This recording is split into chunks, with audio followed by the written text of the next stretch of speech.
Réduire ses attentes pour aller mieux. Bonjour à vous, vous me connaissez, je suis Germain Roncari.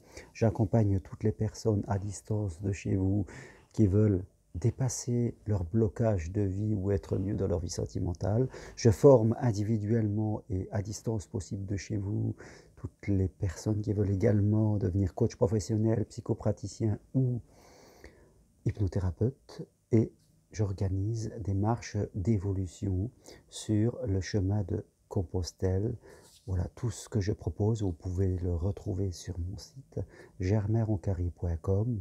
Et si vous voulez prendre rendez-vous avec moi, voilà, sur le petit texte qui accompagne cette vidéo, vous avez mes coordonnées, vous pouvez m'écrire ou directement me téléphoner. Alors, parlons un peu des attentes, les attentes qui nous empêchent d'être bien dans notre vie. Qu'est-ce que c'est?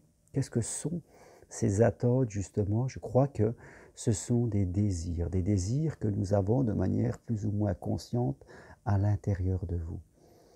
Avoir des désirs, c'est important dans la vie.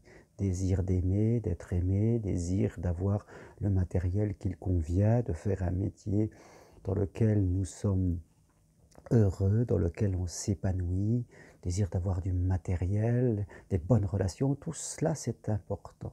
Ce qui nous fait souffrir, c'est l'excès de désir, l'excès qui fait faire en sorte que certains désirs deviennent une nécessité et que, fin de compte, on n'est jamais bien dans l'instant présent, on n'est jamais bien dans ce qu'on vit parce que il manque toujours quelque chose. Alors, qu'est-ce que je vois comme personne qui souffre d'attentes excessives?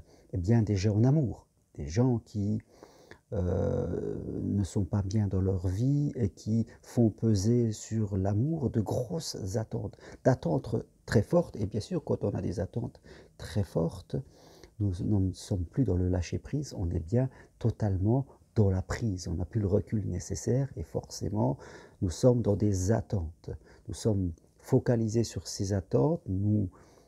En tout cas, nous n'arrivons plus à vivre de façon sereine. Et bien sûr, surtout en amour, dès qu'on commence à avoir des attentes trop fortes, ben tout cela ne fonctionne pas et souvent on attire à nous le contraire de ce que l'on veut. Les attentes par rapport à les autres, de la vie de tous les jours, par rapport à des parents, par rapport à des conjoints, on attend que les personnes aient un certain comportement, qu'elles disent des mots, qu'elles nous proposent quelque chose. On n'exprime pas souvent notre besoin parce que des fois, on ne comprend même pas notre besoin intérieur. On attend que les gens devinent certaines choses et aient un certain comportement. Donc, ça nous met toujours dans une situation où nous pouvons ressentir de la frustration parce que les gens ne se comportent pas comme nous aimerions qu'ils soient. Puis, il y a toutes les attentes aussi par rapport à la notion de réussite de la vie, par rapport à un travail que l'on fait, même dans mon métier d'accompagnant, de coach. On peut être dans des attentes parce qu'on espère être reconnu par tout le monde, faire des vidéos où il y a 100 000 personnes qui viennent vous voir, on a envie de monter dans l'échelle sociale, et bien sûr toute la télévision et les émissions de télé-réalité, nous faut croire que pour réussir sa vie, il faut être connu par tout le monde. Donc voilà, ça nous crée des attentes par rapport à une réalité, par rapport à ce qu'on a vraiment besoin. Et ces attentes, souvent, elles ne sont pas satisfaites et elles nous créent de la souffrance. Idem par rapport au matériel, par rapport à l'argent. Voilà, on n'arrive pas à se satisfaire d'une vie satisfaisante avec du matériel qui nous permet de vivre ce qu'on veut, de l'argent. Non, il en faut plus, il en faut toujours plus.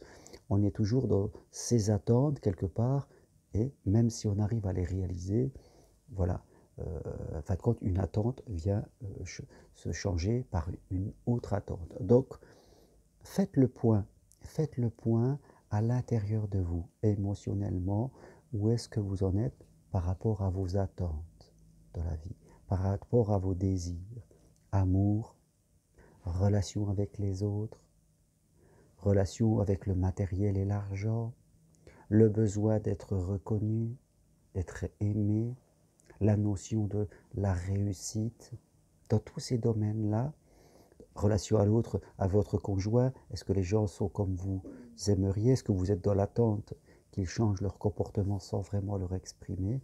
Donc ressentez à l'intérieur de vous, de façon émotionnelle, qu'est-ce qui se passe. C'est important d'avoir des attentes et des désirs, mais ils ne doivent pas devenir une nécessité. Ça ne doit pas être quelque chose qui fait que chaque jour vous vivez un peu dans le mental, vous voyez, vous réfléchissez,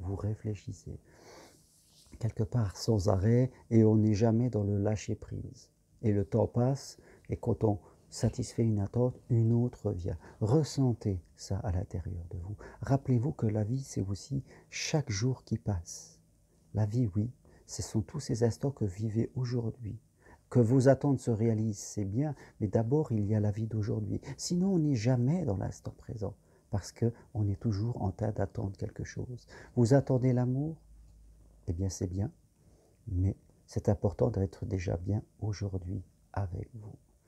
Vous attendez que votre compagnon ait un autre comportement? Ben, sachez lui exprimer de façon claire afin qu'il le comprenne. Vous avez besoin de réussir, mais réussir, c'est déjà être là, vivre avec les gens qu'on aime. Bien sûr, on peut monter sur une échelle sociale, mais ça ne doit pas vous empêcher de vivre. Vous avez besoin d'argent, de matériel, sachez peut-être aussi vous satisfaire de ce que vous avez déjà. Ça ne veut pas dire que vous allez vous satisfaire et ne pas vouloir évoluer. C'est bien d'évoluer, mais déjà apprécier l'abondance que nous vivons dans ces pays. Et là, vous verrez que votre souffrance, voilà. Avoir trop d'attentes nous fait être comme dans une cocotte minute. Vous voyez, on est sous pression parce qu'il manque toujours. Et on raisonne le manque. Alors là, on n'est pas du tout dans la loi d'attraction hein, là-dessus. Mais réduire ses attentes, ça commence à aller mieux. On commence à être dans quelque chose de plus normal. C'est comme enlever le petit bouchon sur, je dirais, la cocotte minute qui est en train de chauffer. Et là, on commence à respirer. On va mieux. Et faites compte, les choses se réalisent de meilleure façon. Voilà, toutes les infos sur ce que je propose sur mon site germainroncari.com. Vous voulez prendre rendez-vous avec moi, écrivez-moi sur mon adresse mail roncari.g@gmail.com. Vous avez aussi mon numéro de téléphone, n'hésitez pas à venir me rencontrer. Une séance avec moi, ça dure à peu près 1h15 et le prix est de 45 €. Voilà, vous savez tout, sachez vous engager dans votre vie, sachez dépenser un peu d'argent. Il le faut. Je veux dire, quelque part, c'est pour votre bien. Vous dépensez beaucoup d'argent dans plein de choses dans votre vie. Et là, c'est pour vous. Et ce n'est pas important que vous passiez avant votre voiture. Merci à vous. À bientôt. Au revoir.